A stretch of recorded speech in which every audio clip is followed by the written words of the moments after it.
Bonjour les élèves. Alors cette séance 6 en troisième, nous avons tout d'abord refait un petit point sur les interrogations qu'il vous reste à faire. Donc je vous rappelle qu'avant les vacances de Toussaint, je vais envoyer un message à Pronote aux parents ainsi qu'aux élèves. Vous devez avoir terminé sur votre plan libre toutes les petites interrogations qu'il reste à faire. Normalement, il vous en reste soit 0, soit une éventuellement à faire. Ensuite, nous avons donc corrigé l'activité numéro 1 qui était sur l'histoire de l'atome. Donc, je l'ai mise en pièce jointe en corrigé, comme ça vous pouvez, soit ceux qui sont vraiment fatigués ou qui ont peu de temps pour la physique-chimie, vous pouvez l'imprimer et la mettre directement dans votre porte-vue.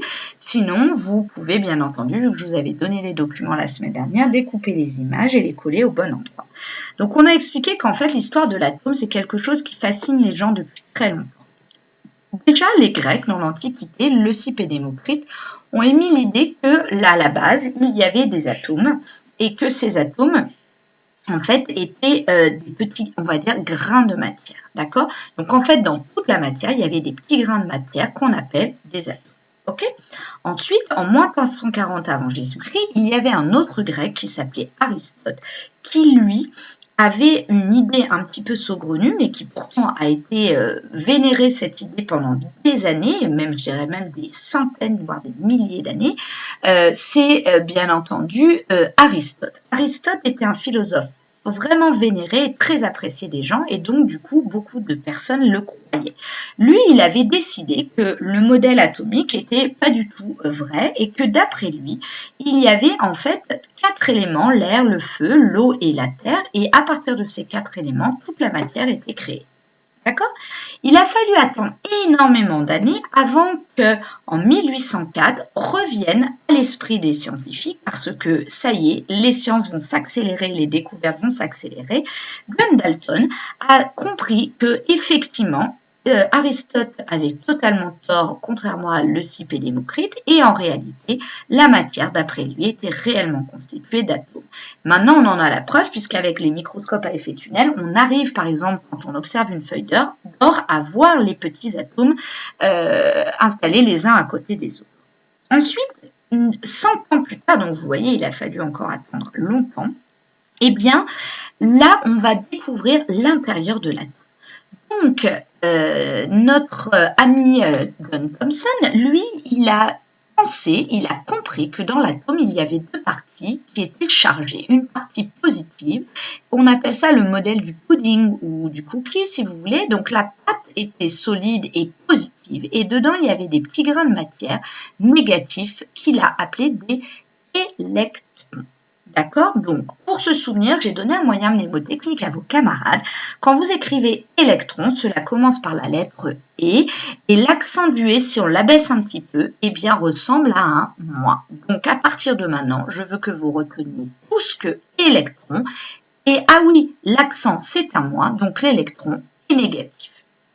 Quelques années plus tard, 7 ans plus tard, en 1911, Ernest Rutherford a fait une expérience qu'on va analyser juste après et s'est rendu compte qu'en réalité, la théorie de Thomson était fausse. Ce n'était pas une matière solide positive dans laquelle il y avait des électrons négatifs, mais il y avait en fait au centre de l'atome un tout petit noyau, très très petit, qu'on appelle aussi en latin nucleus, d'où le mot nucléaire, et en fait autour gravitaient des électrons négatifs.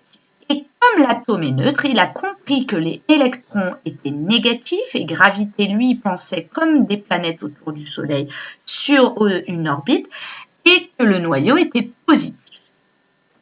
Puis en 1913, eh bien, Niels Bohr a fait des découvertes par rapport aux électrons qui pouvaient s'exciter ou avoir passer d'une orbite à l'autre. Ça, c'est vraiment plutôt niveau lycée. En 1930, en fait, on s'est rendu compte grâce à Schrödinger que ce n'était pas du tout vrai, que les électrons ne tournaient pas sur une orbite, mais qu'en fait, les électrons, ils bougeaient de partout autour du noyau en ayant une plus forte probabilité d'être présents, vous voyez, pas totalement tout près du noyau, pas non plus complètement vers l'extérieur, mais là où c'est beaucoup plus noir. Donc, en fait, il a appelé ça un nuage électronique. Et puis, quelques années plus tard, Chadwick a compris que le noyau, qu'on croyait être uniquement positif, était composé de deux types de particules. Des protons, donc quand vous prononcez proton, insistez sur le P, ça vous fera souvenir que le proton est positif et que entre les protons, pour éviter que les protons se repoussent les uns les autres, eh bien en fait il a découvert qu'il y avait une autre particule qu'il a appelée neutron. Contrairement à ce qui est écrit là, le signe moins, un neutron n'est pas du tout négatif, mais comme son nom l'indique, est neutre. D'accord? Donc on a en fait bâti avec vos camarades qui étaient en classe le modèle de l'atome. On le répète, au centre, un noyau extrêmement petit dans lequel il y a énormément de petites particules qu'on appelle des protons et plus positifs. Et entre les protons, il y a des neutrons qui sont neutres, c'est-à-dire qu'ils ne sont ni chargés positivement ni chargés négativement. On les nomme N avec un petit zéro comme numéro. Et les qui sont bien entendu négatifs. Ensuite, nous sommes passés à l'activité numéro 2. Donc, l'activité numéro 2, tout simplement, on a observé l'expérience de Rutherford, donc je vous demanderai de la regarder ici. Et ensuite, on a essayé de la résumer. Donc, en fait, on s'est rendu compte que Rutherford a bombardé une feuille d'or avec des particules alpha, des petites particules, et il comptait donc le nombre de particules qui traversaient la feuille. Et en fait, lui, il pensait que les particules allaient être arrêtées. Et oui, si l'atome avait été solide, il aurait arrêté toutes les particules alpha quasiment. Mais en fait, il s'est rendu compte que sur 100 000 particules d'alpha qui bombardaient la feuille d'or, une seule ne passait pas et toutes les autres passaient la feuille d'or.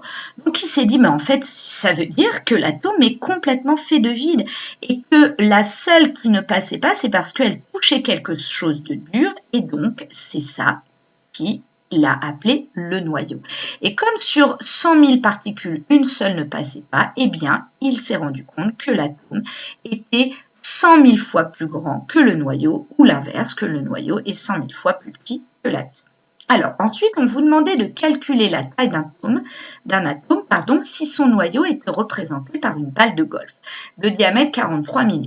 Donc là, en fait, on a fait un changement d'échelle pour se rendre compte à quel point un atome est fait de vide. Donc, on est parti du constat qu'à l'échelle, le diamètre du noyau est de 43 mm. D'accord? Et ensuite, donc, je vais enlever la correction pour mieux vous expliquer. Donc, on a insisté sur la rédaction. Donc, pour rédiger, on va écrire des lettres ou là plusieurs lettres signifiant donc ici diamètre. Et entre parenthèses, vous écrivez de quoi? Donc ici, du noyau est égal à 43 mm. Là, vous voyez, je n'ai juste écrit que ça. Or, qu'est-ce qu'on sait?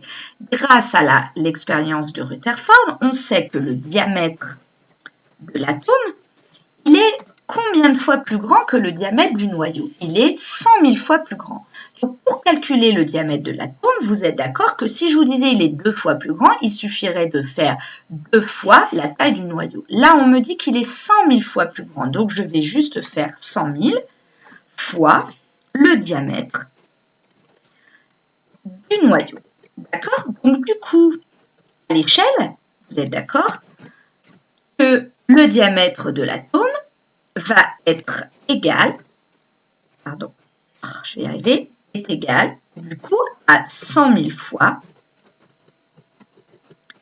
43, puisque notre diamètre du noyau est égal à 43. Donc, bien entendu, ça, vous êtes d'accord que ça fait 43 000 mm.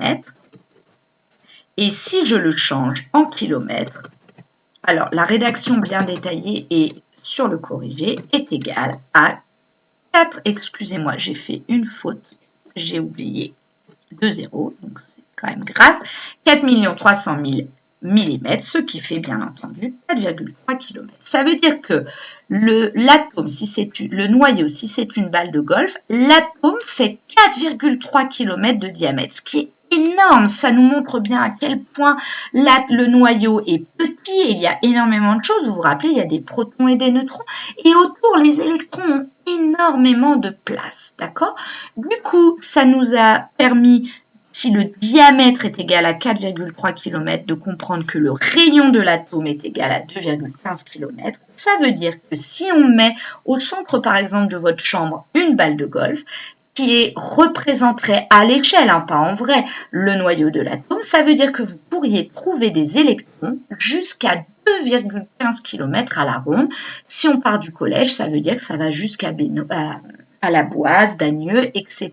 Donc, ça nous prouve combien l'atome est beaucoup plus grand que le noyau et donc le noyau très très petit par rapport à l'atome, en sachant que l'atome est déjà excessivement petit. Donc pour la semaine prochaine, j'ai demandé aux élèves, bien entendu, de bien refaire leurs interros pour ceux qui ne les avaient pas faites et de revoir ce que nous avons vu cette semaine. Et je vous souhaite une bonne semaine et je vous dis à la semaine prochaine.